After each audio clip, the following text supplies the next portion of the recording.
I cannot calibrate my brain. It's not a walkthrough, playthrough, review, anything like that. It's just me playing the game badly so you can see what it looks like. Loading Hu Bert. Oh. Copyright Lauriciels, 1983. Well, 83. We'll presume it's 1983 and not just the year 83, because that would make this a really retro game. Yeah, I think it's telling us to be patient. SVP? I don't know what that means. It's Hu Bert, or maybe it's his French cousin Hu Bert. That'll be it, won't it? Touch a something. Tap a I mean, to me that says tap a touch. Okay, whatever. How do we start now, please? Like that. Oh God. N-A-Z-L. N.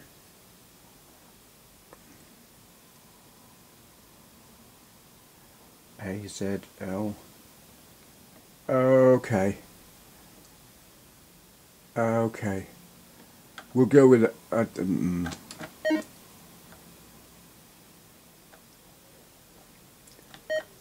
I think I just jumped off. No, what? Okay.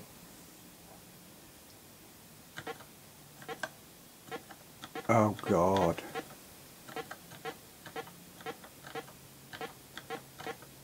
This is not easy.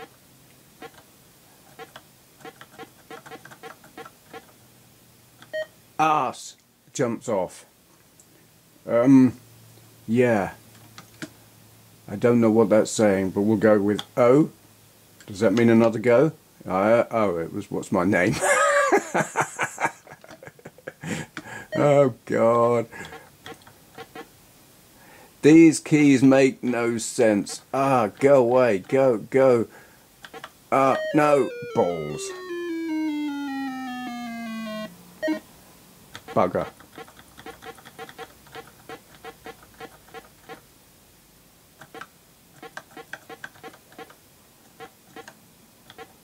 Oh, God. Nope.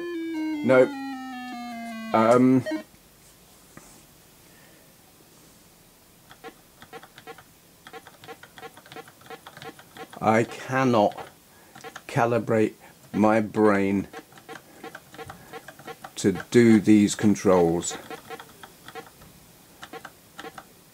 He says as he does it. Okay. Oh God. That looks like a donut. I don't like donuts, but it does. Oops, I jumped off. I'm a Burke. Yeah, that's not great if I'm honest. It's functional. That is, Hu Bert's French cousin, is a functional rendition of the game. You can probably calibrate your brain to cope with what are not entirely intuitive controls.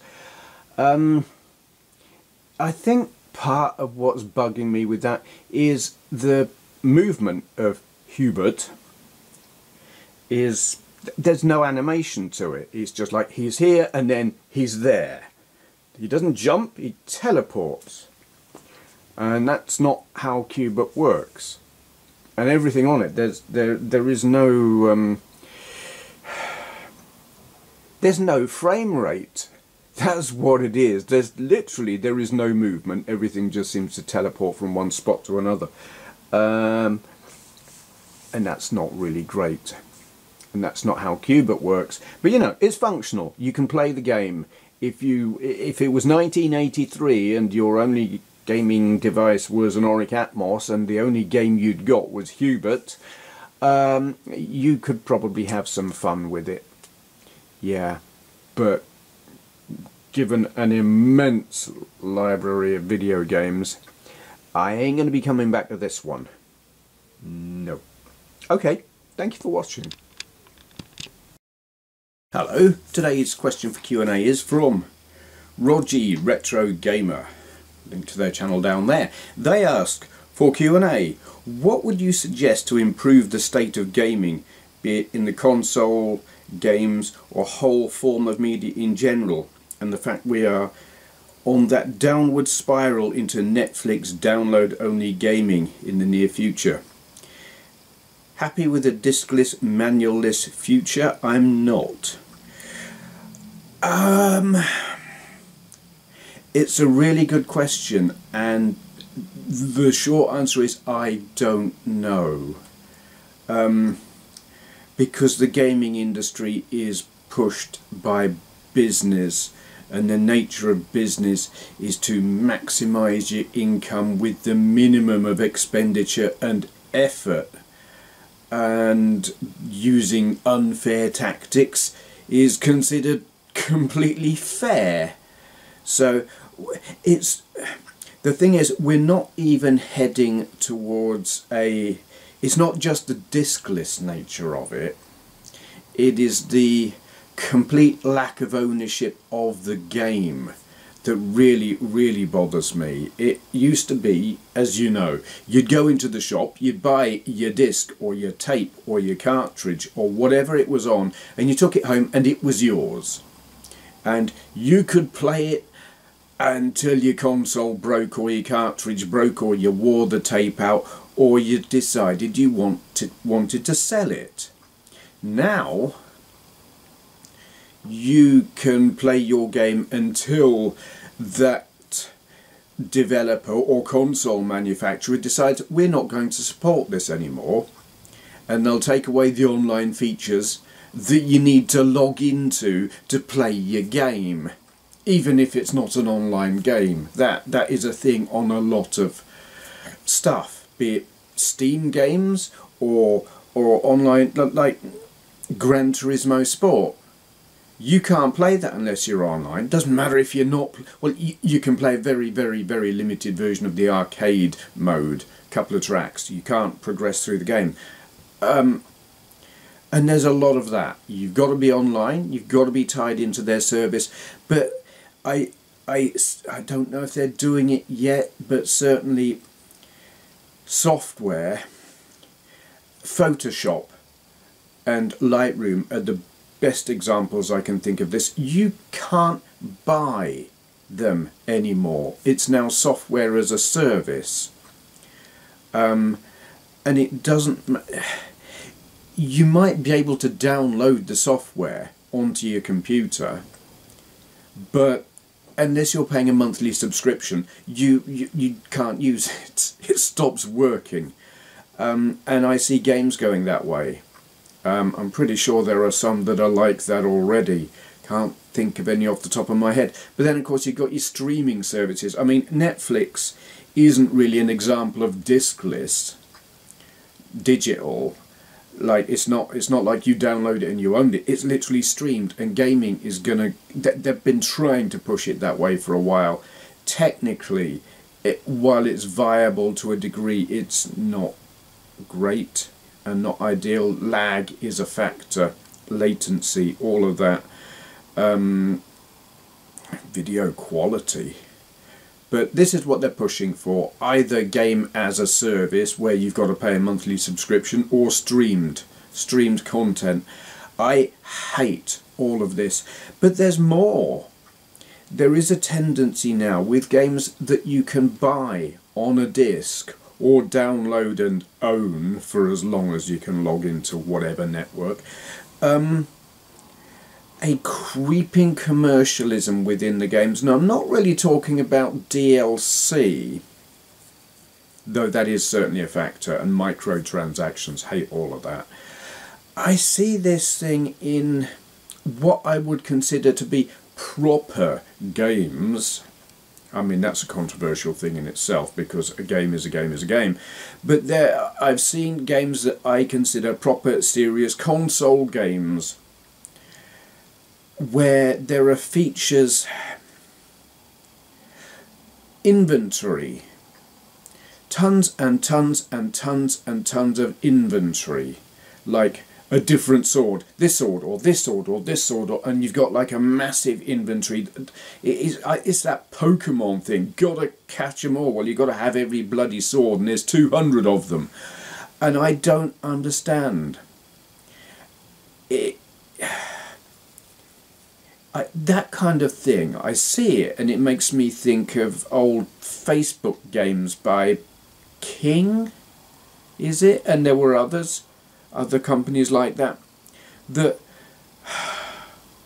I always looked at them and thought, that's not a game, that's shite, that's rubbish, that's for people who don't know how to game. It is that gotta catch 'em all. And when I see that kind of thing in a proper video game that's got proper gameplay and depth, I don't understand why they've done it. It's artificial. It's like, here's a goal, have another sword. Here's another goal, there's another sword over there that you've not got yet, go and get that one.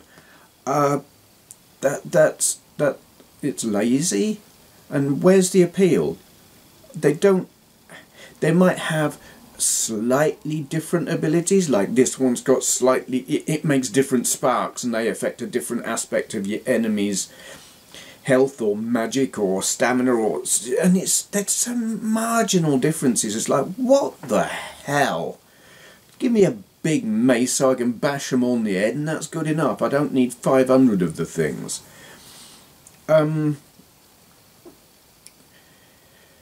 Yeah.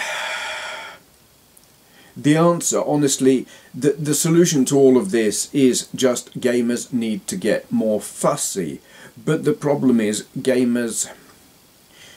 gamers don't know any different. Old gamers, many of us are still gaming, but playing the old games that we remember and love. Finding new games that are appealing is getting really difficult. That being the case, the younger generation who are getting into gaming aren't going to realise that they're being ripped off. They're being royally screwed and given lackluster second-rate rubbish parcelled up as a game, and they don't know any different because they haven't experienced gaming the way we have, so they will buy this stuff. And the only way you can stop the companies making this stuff is by not buying it, but it doesn't matter if we don't buy it because the kids will buy it. I can't see a way of changing that, because it's all about the money. It's lazy, it's cheap, it's manipulative, it's social conditioning. They've altered the norm and expectations are so much lower. Really, really amazing eye candy, but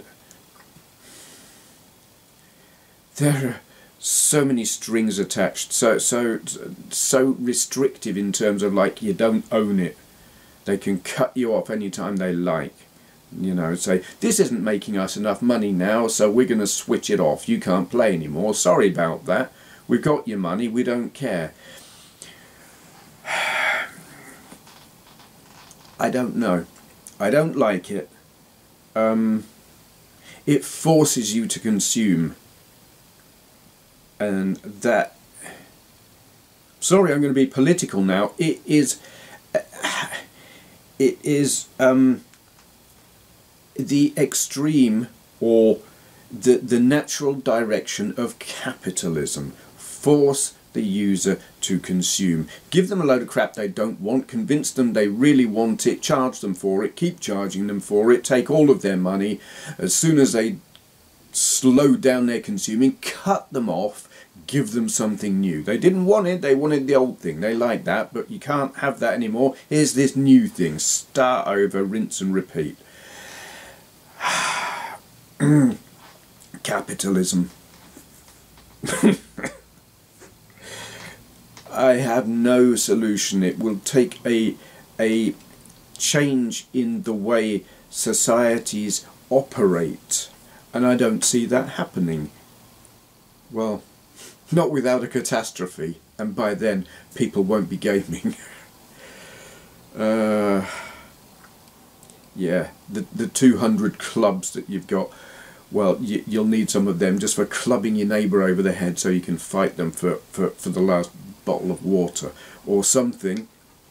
Yeah, it'll be Fallout 4 in real life or something. What's it? Horizon Zero Dawn. Yeah. Okay, gonna shut up now because I'm going way out there and it's silly. I don't have any suggestions for improving it. Social engineering is not my thing. So, and that's what it will take to improve gaming and everything else. It's just a symptom of the way society has been convinced is the correct way of doing things. It's not, but yeah, gonna shut up. Thank you for watching. Wait, no, anyone else who's got a video, no, Jesus, anyone else who's got a question they would like answering in a video like this, leave a question in the comments below, and remember to begin with 4 Q&A so I know not to just answer in the comments. And thank you for watching. I got there in the end. Ah, yes. So, I ring the button that releases the hound to that subscribe button. Oh, hello. Yes. Do subscribe.